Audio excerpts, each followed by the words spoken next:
सुपर्णखा के विषय में सब अपने अपने हिसाब से बताते हैं, लेकिन आज हम कुछ तथ्यों के ऊपर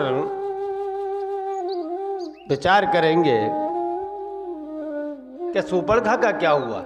भाई वो तो सब जानते हैं कि सुपर्णखा की नाक कटी, उसने जाके युद्ध करा दिया, राक्षस कुल का विनाश हो गया।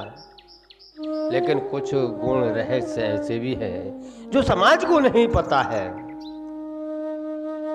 आज हम उसी के ऊपर विचार करेंगे कि भगवान श्री रामचंद्र जी चित्रकूट पर विराजमान हैं, तभी आकाश मार्ग से सुपर्णखा निकल के जा रही थी। अब जब सुपर्णखा ऊपर से निकल के जा रही थी, देखा तपस्वी वेश में कोई तपस्या कर रहा है,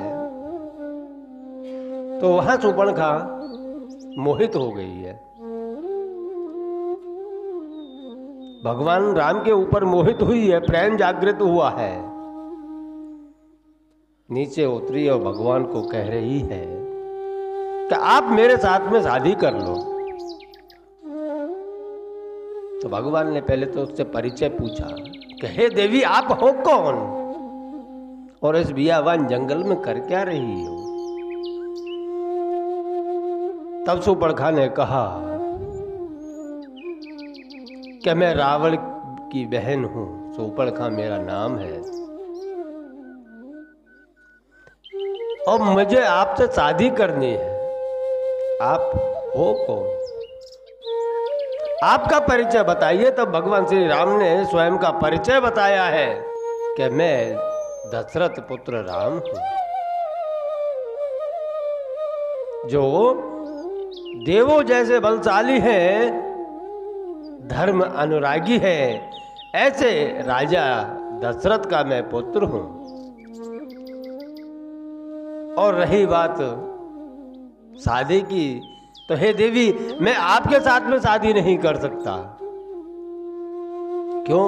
क्योंकि मेरी शादी हो चुकी है, मैं शादीशुदा हूं, मुझे पत्नी व्रत है, इसलिए मैं दूसरी शादी पानी ग्रहण नहीं कर सकता। तो सुपर्णखा को बहुत बुरा लगा, क्योंकि काम वासना में थी। सुपर्णखा के अंदर काम जागृत था, इसलिए उसको बहुत बुरा लगा। नीति युक्त बातें उसको शोभा दे नहीं रही है। तभी जब वो अपशब्द बोलने लगी तो लक्ष्मण जी को थोड़ा क्रोध आ गया, और क्रोध आने के बाद लक्ष्मण जी ने उसके नाक कान काट लिए। नाक कान काटने के बाद में खरदूषण के पास में गई है, खरदूषण को जाके गुहार लगाई है कि मेरे साथ में ऐसा ऐसा हुआ है। लेकिन वहां संपूर्ण बात नहीं बताई, स्वयं की पूरी बात नहीं बताई है कि लक्ष्मण ने उसके नाक कान काटे क्यों। आप हमेशा विचार कर लेना, अगर कोई इंसान काम वासना में लिप्त हो और उसका वह कार्य पूरा ना हो, तो वह दूसरे के ऊपर जाकर के दोष देना चालू कर देता है, वह उल्टी ही गंगा बहाना चालू करता है। उसी प्रकार सुपर्णखा ने पर उल्टी गंगा बहाई है।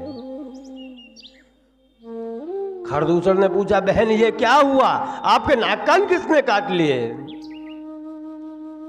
तब सुपर्णखा ने कहा कि भाई, मैं पंचवटी पे आकाश मार्ग से घूम रही थी, तो वहां दो तपस्वी रह रहे हैं, उनके पास में एक बहुत सुंदर स्त्री है।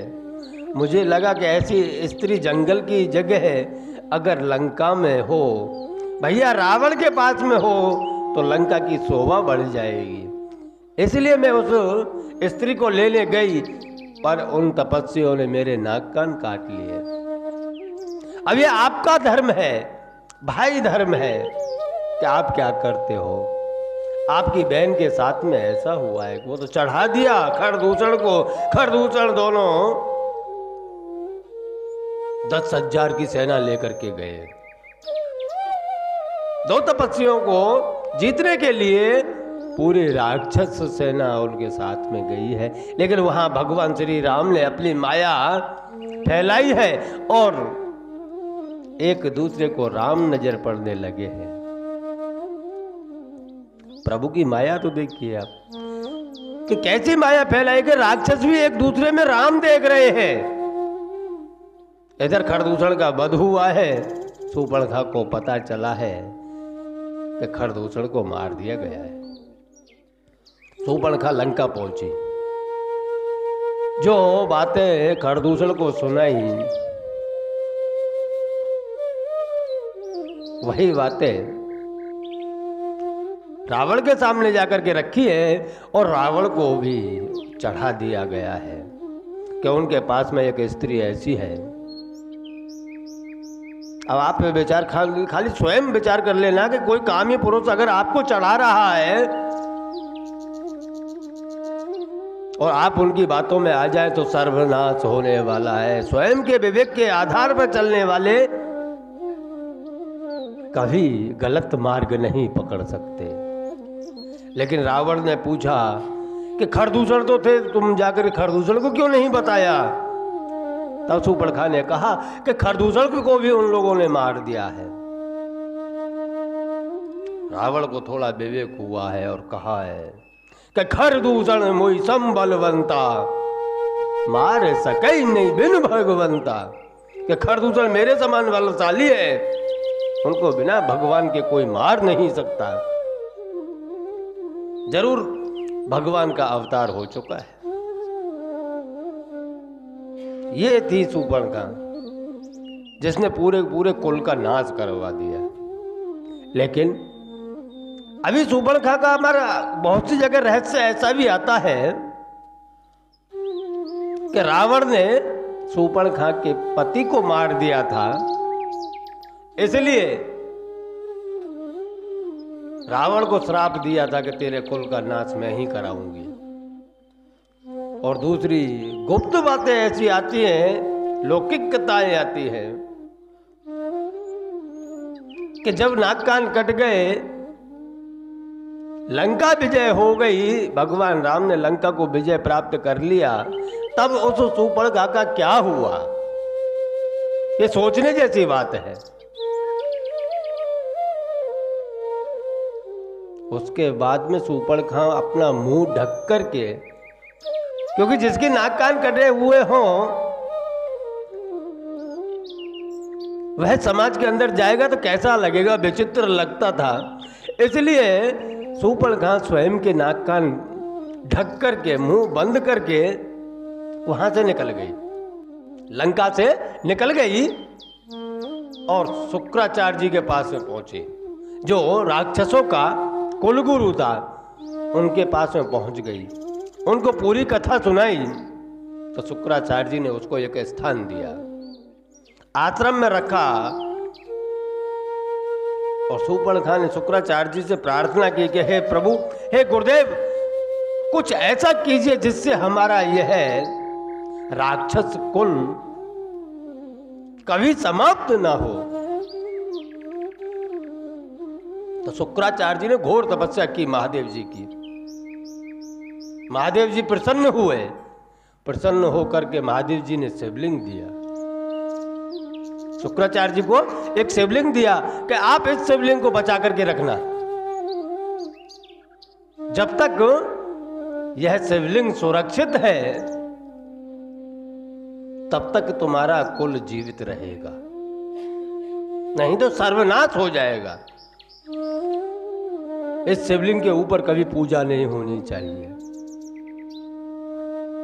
वह शिवलिंग शुक्राचार्य जी ने शूर्पणखा को दिया और शूर्पणखा को देने के बाद में कहा कि इसको ऐसी जगह जाके छुपा दो जहां कोई वैष्णव ना पहुंच सके। तो शूर्पणखा ने रेगिस्तान में ले जाकर के उस शिवलिंग को छुपा दिया है। वहां से उन्होंने एक अलग ही स्थापना की है धर्म की।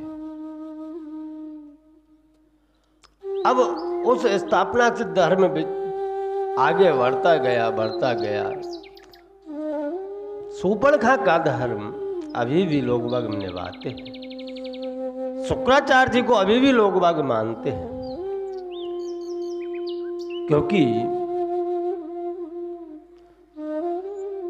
उसको शूर्पणखा को पता था कि विभीषण लंका में राज कर रहा है, लेकिन वह तो स्वयं राम का ही भक्त है, वह धर्म की स्थापना नहीं कर सकता, वह हमारे राक्षस कुल को बचा नहीं सकता। तभी से प्रचलन में एक धर्म आया।